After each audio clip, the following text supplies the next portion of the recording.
Okay, so I think we're recording. So we're going to go ahead and get started. Good morning. Good morning. My name is Sara Ruiz. I use she, her pronouns. I'm the executive director of the Ashrei Foundation. And as some of you know, we run the North City Photo ID Project, which is an ID and birth certificate assistance program in the Jeff Vanderloo neighborhood of North St. Louis City. And we are co-facilitators of the coalition alongside College Church, Christine in the house. And you all know Cherie Hickman, who is the coordinator of the coalition, also in the house. So the point of today is to go through, I have some slides prepared to sort of talk through what the application process looks like, what we're trying to accomplish with the subgrants in 2025. And then obviously I will make space for questions. If you have questions as I'm going through stuff, feel free to come off mute or pop it in the chat, whatever you're comfortable with. And then get out of your way. So I don't think this will take an hour. If you have a lot of questions and we need to talk about things and take up an hour, we'll take up an hour and that works. The meeting is being recorded, so the slides and the recording will be shared on the website. So folks who might consider applying and weren't able to come today but have questions can access the information. Any questions before we get started? Is this what you came for? You're in the right spot. Great. All right, let me share my screen. I'm going to share that one. Are you seeing a slide that says subgrant info session? All right. So as I mentioned, I'm going to give a little bit of background about the subgrants, which I think is helpful context if you didn't know it.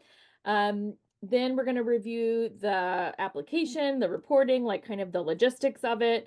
I'll talk a little bit about the selection process so you know what that is going to look like and who's making decisions, and then next steps in Q&A.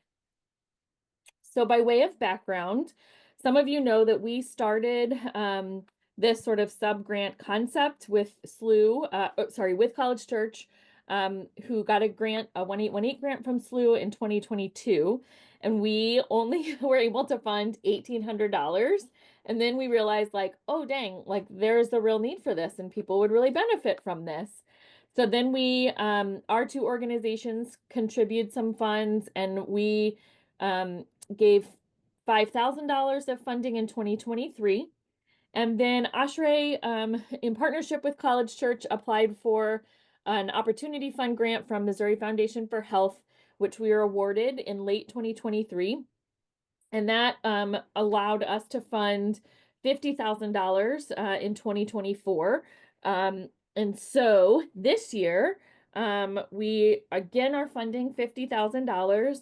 We have funding from two sources that will get us there, both from Missouri Foundation for Health and from another grant that Ashrei received from the Clever Little Girl Foundation. So I'm excited again that we have $50,000 to get into the community where folks need it most. Quick notes on eligibility. You have to be a 501c organization or a state or government agency, educational institution, coalitions, collaboratives, or any other group that's using a fiscal sponsor. So I'm not allowed, because of the restrictions of funding from Missouri Foundation for Health, not allowed to fund an individual. So if an individual is leading the work, doing the work, if this is like a church group or a community like cluster, I want to be able to find a way to do that. So let's talk about that. So don't let that be an obstacle. If you're doing the work, oops, sorry, that should say 2025 ID Access Subgrants. To be clear, we're talking about next year's subgrants, this whole presentation. So if you have questions about that, if you're not sure, let me know. All people who receive funding will be asked to sign a conflict of interest document from Missouri Foundation for Health. That doesn't exclude you from funding. It's just part of their reporting requirement. So that's in there too. Again, if you have questions about that, let me know. Applicants may not have an open ID Access subgrant with the coalition. So if we gave you funding in 2024, then you have to close that out, send in your final report before you can be funded again for this grant. So if that means you need to get your application in December before you've closed out, fine. If you need to get your application in January and close out your subgrant, your prior subgrant before we make the decisions, also fine. But just know that if we get to the point of deciding your application, you won't be eligible if you still have funding open. Prior funding does not make you ineligible and does not in any way negatively affect your application. So we don't look at it as a like, oh, well, we already funded you once, so like we're not going to fund you again. That's not how this works. So the purpose of the subgrants is to support the formation and development of state ID and birth certificate assistance clinics and services across the state of Missouri. So that's the overarching goal. That also means give us a reason to say yes. So if you're doing work that is leading up to that, or, there was a group that applied last year that was working on court costs for gender and name change so that then they could get IDs and birth certificates. And that's something we would also support. So if you can make a case that the work that you're doing is helping people is doing something that is helping people get their ID, then let's go ahead and see those applications. Was there a question? Cool. So one other caveat I want to say there is that we are the program, the funding is designed to be low barrier access to funding. So we have tried to make sure the whole process is not overly cumbersome. As someone who spends a lot of time writing grants for a nonprofit, I share frustration with those of you who spend an inordinate amount of time on a really complicated grant for a rather small amount of funds. So we've tried to make sure that this feels balanced in that way. And we want to operate out of from a place of trust, right? So give us the information, give us an opportunity to see and hear what you're doing and how we could support that. I also want to say that last year there were some applications that were sort of groups that had done nothing like this before and had never like tried anything and didn't have any structure in place and like was a little bit too unformed. So we are helping the formation and development of it, but we do want to see some amount of sort of like organization or infrastructure in place that you know what you're going to be able to do when you get the funds, not sort of the step before that of like, we'd like to get into this. So we want to figure out what that is like and blah, blah, blah. So if we want to talk about that, I know that's messy. So I'm not saying don't submit your application if you're in that place, submit it and help us understand why you're going to be successful.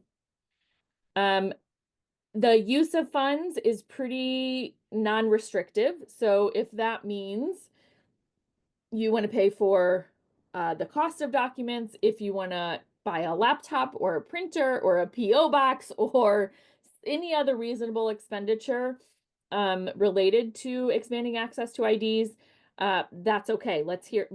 Put that in the application. Unlike some other applications where there's not a big list of like, we won't pay for blah, blah, blah, blah, blah, blah, blah. Obviously, there's language in the subgrantee agreement that you can see a preview of on the website in the PDF format of the application. But there's language in there, again, from the funders that we, from Missouri Foundation for Health. It can't be used for like biomedical research and lobbying and those sorts of 501c3 restrictions. So you can look for that. But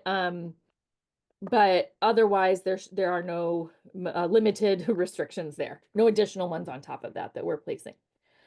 So operational funding, meaning for staff and salaries and that sort of stuff, I would say yes.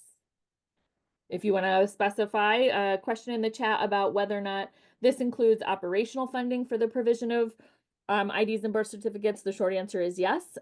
Give us a reason why that makes sense. I think Christine and I can speak from experience that we know that you got to have staff. Even if your program is volunteer run, you got to have people that run the volunteers. So we get that. So let's see what it looks like in the application. The subgrantee agreement is intended to be pretty comprehensive and kind of design the program. So it will have your approved budget summary. It has language in there about coaching and support for the awardee. I'll be running point on that. Christine can be tapped in and also provide additional support as needed. There's language in there about equity inclusion, and that feels very important to the coalition. So in the coalition meeting that we just had, we talked about the new values of the coalition, and I'll make sure that that gets to you all as well. And if we have any questions about that in your application, we'll come to you and talk to you about it. But please try to be intentional so that we can understand who you are. Um, I'm going to come back to the question in chat in just 1 second. There is language in the subgrantee about in the agreement about fees for services. So we feel really clear that the services that we're looking to fund through these subgrants are provided to the community free of charge. So I understand that some of the organizations that we funded in the past have sort of like internal eligibility requirements, like it's only available to customers or clients or people who are already in a program. That's okay. But I think the review committee would frown upon charging someone to come to a clinic or come to a funded agency to get an ID that they can't afford. So that's the reason behind that. Quick note on reporting and data collection. We'll talk about it a little bit more, but we are requesting that funded organizations share data monthly. So there's an online form with some pretty basic sort of questions like number of people served, number of documents supported, just sort of that basic level. And then in the final report, there's also some information about what kind of data we would like you to share. We tried to ensure that the language says that if this type of data that we're asking for can't safely or carefully be collected from the people that you serve, that's not a reason that we want to exclude you. That's a reason that I would want to hear why not and hear what you can share so that we can demonstrate and know that the funding that we're putting out into the community is having the impact we desire. So if there are issues there, please ask. Please help us understand the specificity and needs and nuances of the communities that you serve. We would invite and encourage you to participate in the coalition throughout your funding period. It's not required, but I think it certainly would be beneficial for you all and for the coalition to understand what ID access looks like throughout the state. I want to go back to a question in the chat about can groups that operate under the umbrella of a C3 but handle their own funding receive funding? I think the answer is yes. So if you are part of a C3 and can generally use that on grant applications, that's where the funding would need to go to.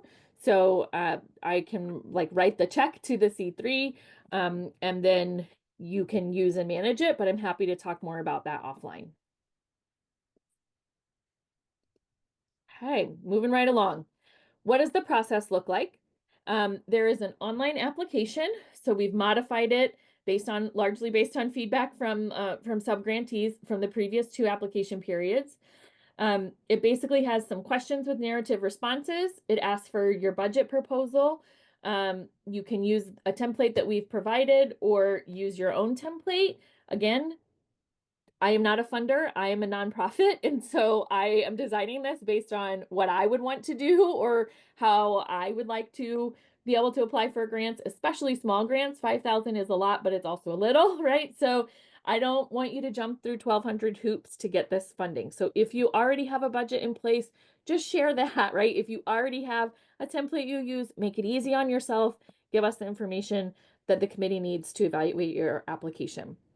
It does also ask for a letter of support. So we have made it, I tried to make it more clear, I think, in the application materials this year, that the letter of support should not come from the person submitting the application.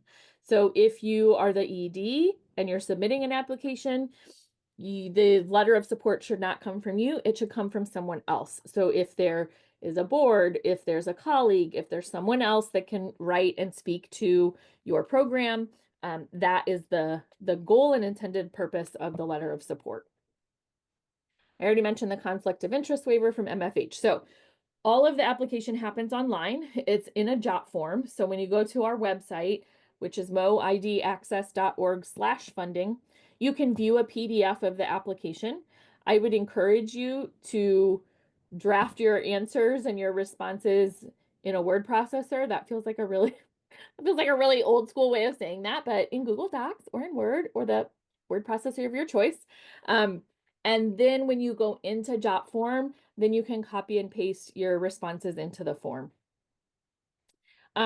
After January, then all of the applications and the materials are downloaded. They are compiled, and there is an application review committee that goes through a process of scoring the applications, discussing them, and then making decisions about how we can disperse the funding.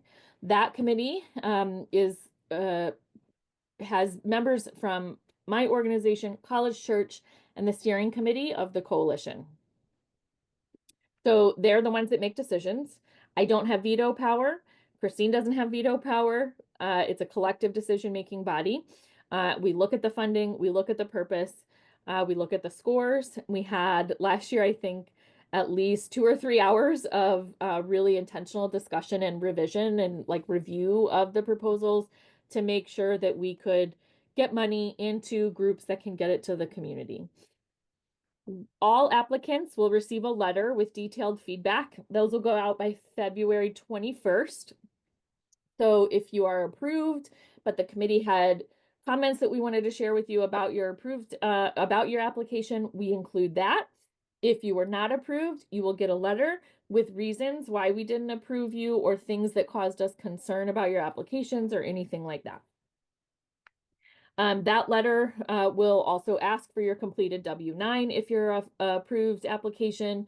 It'll have the subgrantee agreement, which you'll need to sign and return. Then I'll sign it and send it back to you. And then my goal is to distribute funds by the end of February. Usually that takes into March, just by the time we get the letters out and you read and review them and sign them and send it back. But usually by mid-March, that should be done. I also want to make sure that the grant that the grant period can start as early as January 1. So it doesn't have to be like, oh, I might not get funding till mid-March. I guess I'll make this start on March 1st. It doesn't matter. You can do the work in January and February. Okay. During the grant period, you'll get ongoing support, like I said, primarily from me. Additional support can come from Christine as needed. Again, I think the coalition is a big opportunity for support from you. And specifically within the coalition, that was the second one was supposed to not say the same thing. It was supposed to say the coalition direct program committee participation. So I think that committee specifically is working on, we'll be having quarterly meetings, but we'll also have some digital communication tools available so that we can talk to each other throughout the year. So that will be a space that you can troubleshoot specific barriers and obstacles that come up and what do I do here or what do I do there. So this should feel like yes, funding, and also here are some tools, here are some resources, here are some people that have been doing this and can help think through all of this with you. And then the data reporting we already talked about. At the end of the grant, so grants should be used by the end of 2025, so December 31st of 2025. If you need an extension, you can request an extension in writing at least a month before the end of the grant, so in November, and then we can extend for up to a year. Again, the point is to make sure that the funding is getting to where it is needed. So I don't want to take the money back. I want you to use it and I want you to do good. And if plans change, because that's the kind of community and nature that we're living in right now, just talk to us about it. And let's figure out a way to make it work. The final report should be submitted within a month at the conclusion of your grant period. It's pretty basic, kind of open-ended, 2-page, give us a narrative response of what went well, what did you learn, what barriers did you encounter, and then your final data, as much as you can provide in terms of the impact of the funding and what it enabled you to do.